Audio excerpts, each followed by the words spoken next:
শয্যা সংকট, বারান্দায় মশারি টাঙিয়ে রোগীদের আকুতি আর স্বজনদের আহাজারি। খুলনা শহর জুড়ে এখন ডেঙ্গুর ভয়াবহ থাবা।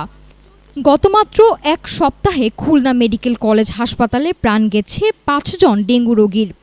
আক্রান্তের হার জ্যামিতিক হারে বাড়তে থাকায় পুরো নগরীতে তৈরি হয়েছে তীব্র আতঙ্ক। পরিস্থিতি সামাল দিতে চরম ঝুঁকিপূর্ণ হিসেবে খুলনা সিটি কর্পোরেশনের 4টি ওয়ার্ডকে ঘোষণা করা হয়েছে রেড জোন।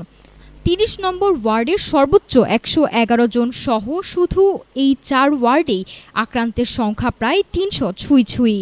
এছাড়া আরও 5টি ওয়ার্ডকে কমলা এবং 4টি ওয়ার্ডকে হলুদ জোন হিসেবে চিহ্নিত করেছে সিটি কর্পোরেশন।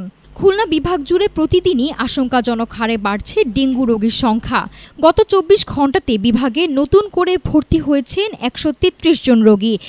শুধু খুলনা হাসপাতালে ১২০ জন বেশি রোগী চিকিৎসাধীন থাকায় হিমশিম খাচ্ছে কর্তৃপক্ষ।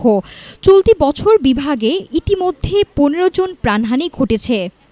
ডেঙ্গুর উৎপত্তি স্থল ধ্বংস করতে কেসিসির কর্মকর্তা কর্মচারীর সাপ্তাহিক ছুটি বাতিল করা হয়েছে। প্রতিটি ওয়ার্ডে জোরদার করা হয়েছে ফগার মেশিন ও হ্যান্ড স্প্রে দিয়ে মশক নিধন অভিযান। পাশাপাশি বিভিন্ন স্থাপনায় এডিসের লার্ভা ধ্বংসে চালানো হচ্ছে ভ্রাম্যমাণ আদালত। স্বাস্থ্য বিশেষজ্ঞদের মতে আগামী ২ থেকে ৩ মাস ডেঙ্গুর এই প্রকোপ অব্যাহত থাকতে পারে। তাই কেবল মশক নিধন নয়, মশার কামড় থেকে বাঁচতে নাগরিকদের ব্যক্তিগত সচেতনতাই এখন সবচেয়ে বড় প্রতিরোধ। নাফিস সামিয়া, ঢাকা টুডে।